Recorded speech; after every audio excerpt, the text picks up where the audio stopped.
If I search your name right now, what story does the internet tell about you? Your LinkedIn, your podcast, your speaking clips, those are living proof of how do you think. And that's what companies want in today's market. Your ideas documented publicly. So whatever you're saying online, people should be able to search that. How do they communicate? Do they have clarity under pressure? Do they have digital credibility? Like, you look good on paper, but let me see you in real time.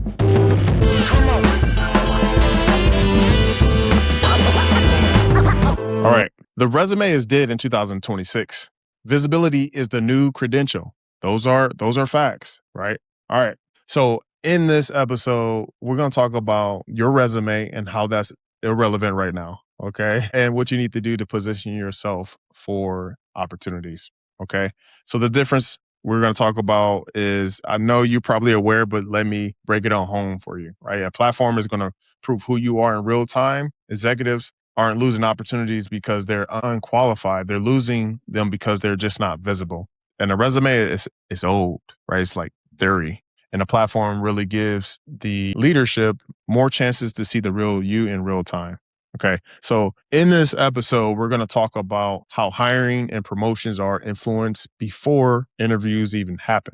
That's just the way it is, right? Like, even before that interview happens, like, people, leadership, recruiters, they want to see that you got motion. And are you searchable on Google? Can people search you? And boards, recruiters, like I just said, and decision makers validate that presence, right? So when they're reaching out, and they're getting those discovery calls, okay, this validates, what I'm seeing in real time based on what I'm seeing online and in this interview. Okay. So hear this out. This is a bar. I want you to pause what you're doing and let this sink in. So if I search your name right now, what story does the internet tell about you? Let that sink in. Okay. So I want to talk about why resumes don't create leverage anymore. And in this breakdown, I'm going to give you clarity on a resume. Like I said before, it's static, it's old, it's fabricated a little bit, right? Like, it looks, oh, cool, like all these numbers and cool.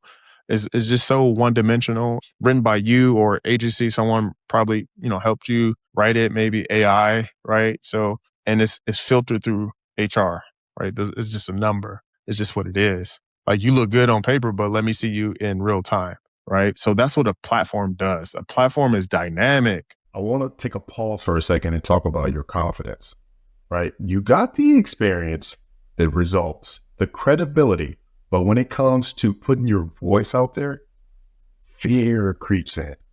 Who am I to do this? Does that sound familiar? That's imposter syndrome, and it's keeping you small. My coaching is about breaking through that, helping you turn your expertise into content, conversation, and coaching that builds real influence in your industry. So if you're done hiding behind titles and ready to lead with your story, head over to connectingwithcreatives.com/coaching and let's get started. I'll see you soon.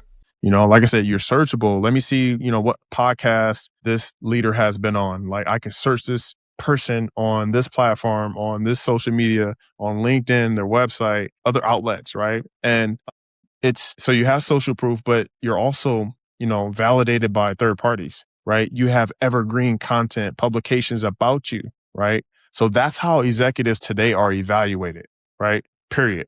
So these are the things that, leadership look for when hiring. Do they have thought leadership? Can we search something and find them talking about something passionately or thoughtfully? Can they communicate? How do they communicate? Do they have clarity under pressure? Public positioning, like, how are they positioned, right? Do they have digital credibility, right? Who says whatever about them? Who has them on their platform, right? So your LinkedIn, your podcast, your speaking clips, those are living proof of how do you think. And that's what companies want in today's market, right? Let me give you the 4 types of executive leverage that you should be using in 2026. So number 1 will be intellectual leverage. Your ideas documented publicly. So whatever you're saying online, on Twitter, on LinkedIn, on YouTube, on podcasts, people should be able to search that. Okay. Social leverage. Who engages with you? Do you have respect of other colleagues in your space or adjacent to your space? Like, who endorses you? Who signs off? Who's going to promote you, right? Who's going to give you that tap on your shoulder? Who does that publicly? right? And then the media leverage, number three, would be like, what interviews, panels, features have you done a TED Talk? Like, what do you have going on, right?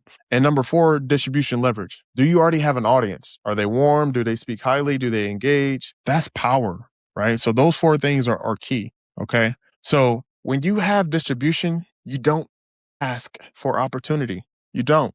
You attract it, but you have to be consistent. So you are doing yourself a disservice if you're staying quiet.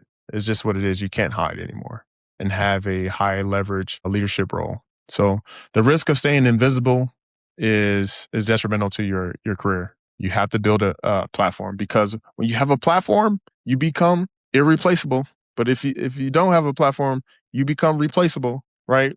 And when you're not visible, you're going to depend on internal politics, and that just only takes you so far. It just takes you your limit. You're limited. So, and then you also lose negotiating power when you don't have a platform, and you have no portable authority. So you can't transition what you're saying on this platform or in this space to your other position. You can't. This is where you apply like pressure to your company, right? This is how you stay employed. So if your company downsizes tomorrow, does your influence leave with you? Think about that. Really think about that.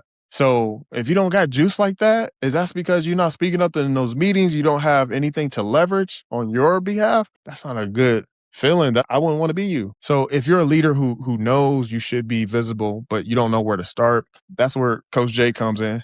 That's where I come in. I help executives take their invisible leadership or private conversations. I help them package that into a platform that meets them where they're at without quitting their leadership role, to integrate it into their life. So let's book a call, right?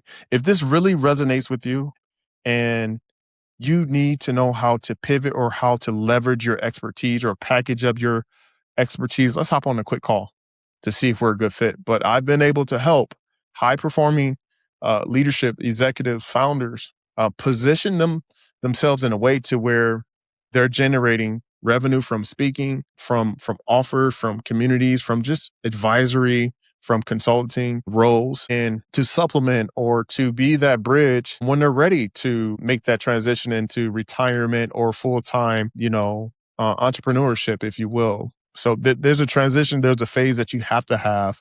Just can't, I would recommend you not just jumping out there because you understand the risk. And this is the best way, like I said, or maybe alluded to, it's always easier and less stressful when you have a platform to create opportunities. And opportunities will find you when you already have a leadership position and you're able to leverage that for advisory roles, consulting roles, speaking opportunities when you're already in that space versus you're in that transition space, which is fine. Maybe you have capital savings saved up and you're not stressed about, medical, your mortgage and things of that nature, your kids, tuition, things of that nature.